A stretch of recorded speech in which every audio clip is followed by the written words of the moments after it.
Movie నేను amazing experience ఉంది. So first watch movie, crazy elements ఉన్నాయి. మనందరం ఒక 30 years back Rajinikanth vibe and swag కి తీసుకెళ్ళిపోతుంది. ఇప్పటికీ వైబ్ పీపుల్ లవ్ రజనీకాంత్ అంటే ఆ స్వాగ్, ఆ స్టైల్. సో మళ్ళీ చూపించాడు లొకేషన్ మూవీలో. నాకు ఐ థింక్ ఆ స్టైల్ చేసేది, ఆ బ్యాక్ షాట్స్, హెయిర్ స్టైల్ మొత్తం నిన్నెప్పలంతా మూవీ లుక్స్ గుర్తొస్తాయి. బట్ క్రేజీ డిఫరెంట్ మూవీలో చూపించాడు నాగార్జున అని. క్రేజీ యాక్టింగ్ చేశాడు.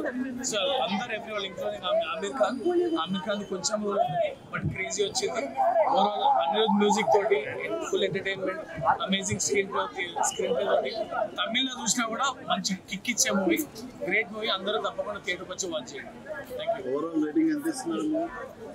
ఎంతకి 5 అయితే 4.5. మ్యూజిక్ కంప్లీట్ ఎంగేజింగ్ ఉంటుంది మూవీ. మీకు అసలు ఇక్కడ బోర్ కొట్టదు. యాక్షన్ సీన్స్ అవి బాగున్నాయి, క్రేజీ ఉంటుంది. యాక్షన్ సీన్స్, ఫైట్స్, లోకేష్ ఆ బ్యాక్గ్రౌండ్ మ్యూజిక్ అయితే డిఫరెంట్ ఉంటుంది. అండ్ చాయిస్ డిఫరెంట్ ఉంటుంది ఆ యాక్షన్ సీన్స్ అప్పుడు.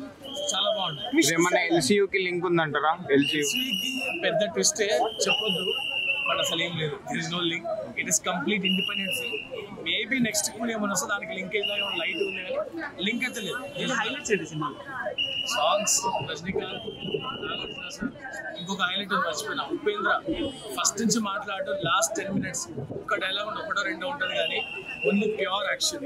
అసలు ఉపేంద్రలో ఇంత అమేజింగ్ యాక్షన్ ఫస్ట్ టైం చూస్తున్నాను. వేరే రోజు డిఫరెంట్ అరిచేర్ చేసిన కానీ సైలెన్స్ తోటి చంపేశాడు ఓన్లీ యాక్టింగ్ తోటి. కంప్లీట్ ఫైట్స్ మాత్రం he killed all the fights. Collections ఎట్లా ఉంటుంది? కలెక్షన్స్ డెఫినెట్లీ రజనీకాంత్ స్టాండర్డ్ పైనే ఉంటుంది ఈ మూవీ. ఎందుకంటే మూవీ ఎక్కడ బోరింగ్ లేదు, ఫుల్ ఎంటర్టైనింగ్. అందుకే నేను వచ్చి చెప్తున్నా, లేకపోతే వెళ్ళిపోయింది. చాలా బాగుంది మూవీ. హీరోయిన్ ప్రెజెంట్ చాలా బాగుంది. సలార్లో ఉన్నట్టు చాలా డీసెంట్ రోల్ చేస్తుంది. వెరీ మచ్ స్టోరీకి రిలేటెడ్. చాలా మూవీస్ చూస్తారు 10 minutes హీరోయిన్ అలా సాంగ్స్కి వాడతారు, అలా కాకుండా కంప్లీట్ ఫుల్ లెంత్ రోల్ ఉంటుంది. Where she has scope of acting. చాలా మంచి యాక్టింగ్ చేస్తుంది. ఆ మోనికా సాంగ్ లో it's only for 1 song Pooja acting. ఆ శోభిన్ ఎనగదీసిన యాక్టింగ్, క్రేజీ ప్లాట్స్ ఉంటాయి, ట్విస్ట్లు ఉంటుంది.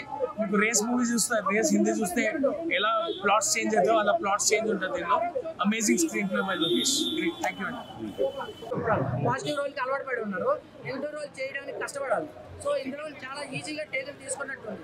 ఆ సినిమా మొత్తం నాగార్జున గారు అయితే నా బాల బ్రదర్స్లో ప్రియరాగాల సాంగ్ ఉంటుంది కదా, సేమ్ ఆ సాంగ్ కనిపిస్తున్నట్టుంది. సినిమాలో ఎక్కడ బ్యాక్ స్టెప్ లేదు నాగార్జున. నెగిటివ్ రోల్కి పర్ఫెక్ట్ న్యాయం చేశారు.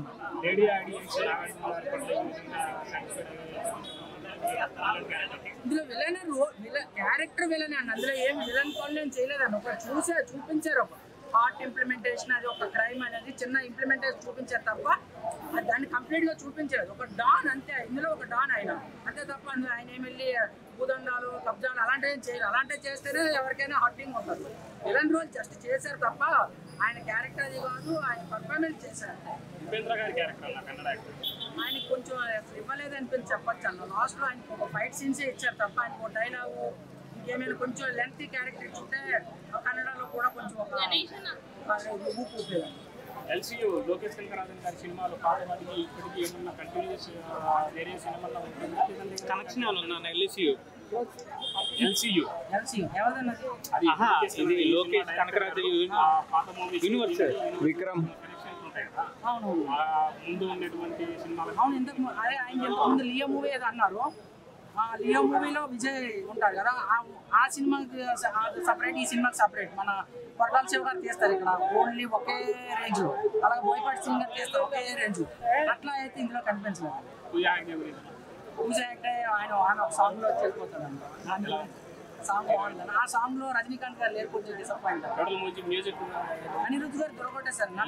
ఎలివేషన్స్ అన్ని బాగున్నాయి. తమిళ మూవీ అంటే ట్విస్ట్లు అన్న, ఆ ట్విస్టులు కంపల్సరీ ఇందులో ట్విస్టులు బాగున్నాయి.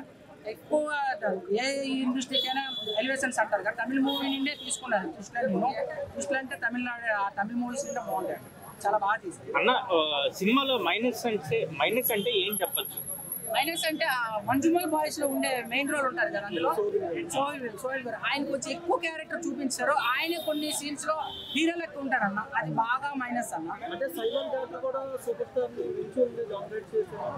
అక్కడ డైరెక్ట్ ఎంత చేయమని చెప్తే అంత చేస్తారన్న. అక్కడ ఎప్పుడో పెద్ద స్టార్స్ అన్న, నాగార్జున, రజనీకాంత్ గారు పెద్ద పండిపోయారు, అది నటనలో పండిపోయారు.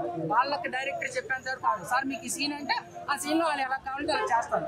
వాళ్ళకి చెప్పేంత ఇద్దరికి ఇద్దరు నువ్వు గొప్ప నేను అనేటట్టు చేశారన్న, చాలా బాగుంది. డైరెక్షన్ అదే ఉపేంద్ర గారికి కొంచెం తక్కువ స్పేస్ ఇచ్చారన్న, ఎందుకంటే ఆయన ఒక డైలాగ్ కూడా ఇవ్వలేదు, జస్ట్ హ్యాండ్ వేస్తే వెళ్ళిస్తాడు. రజనీకాంత్ గారు ఒక డైలాగ్ ఇచ్చారు, దాన్ని ఎవరైనా టచ్ చేస్తే చిరంజీవి వస్తారు, పవన్ కళ్యాణ్ వస్తారు, మహేష్ బాబు వస్తారు, ప్రభాస్ వస్తారు అన్నారు కదా. అలాగే కూడా ఉపేంద్ర గారు నాగార్జున గారికి ఒక డైలాగ్ ఇచ్చేసి గూస్ బంప్స్. టోటల్ గా సినిమా చూడొచ్చు అన్న. రజనీకాంత్ గారి మూవీ, నేనేం రజనీకాంత్ ఫ్యాన్ కాదన్న, ఆయన క్రేజ్ బట్టి వచ్చిన సినిమా చూడడానికి. ఈరోజు వేరే సినిమాస్ కూడా రిలీజ్ ఉన్నాయి, ఎవరి సినిమాకి ఉండాల్సింది అది ఉంటుంది. మీకు ఏ సినిమా నచ్చితే ఆ సినిమా చూడండి, కానీ ఈ సినిమా అయితే బాగుందని నేను చెప్తాను. అన్న ఇప్పుడు ఫైట్స్ సాంగ్స్ కొంచెం ఈ వయసులో ఆయన బాగా చేశారు అంటున్నారా? అదే కన్నా ఇందాక నుంచి చెప్తున్నది, ఈ వయసులో కూడా వేరే హీరోకి పోటీగా చేస్తున్నారు కదా డాన్స్. మనం డాన్స్ కావాలంటే అల్లు అర్జున్ మూవీకి వెళ్ళాలండి, ఫైట్స్ కావాలంటే ప్రభాస్ మూవీకి వెళ్ళాలి, కానీ ఆ రెండు కావాలంటే రజనీకాంత్ గారు చూపిస్తున్నారు కదండి సినిమాలో, చాలా బాగా చూపించారు, ఎక్కడ తగ్గలేదు. కొన్ని సీన్స్ మరీ ఎంత అవసరం అనేటట్టు చేశారు, ఎందుకంటే ప్రేక్షకుల కోసం నేను ఎక్కువ కష్టపడాలి అనే కాన్సెప్ట్ లో చేశారు. అంత అవసరం లేకపోయినా అవసరం మించి ఎక్కువ కష్టపడ్డారు రజనీకాంత్ గారి సినిమాలో. రజనీకాంత్ గారి మూవీకి రేటింగ్ అడగకుండా సినిమా బాగుంది.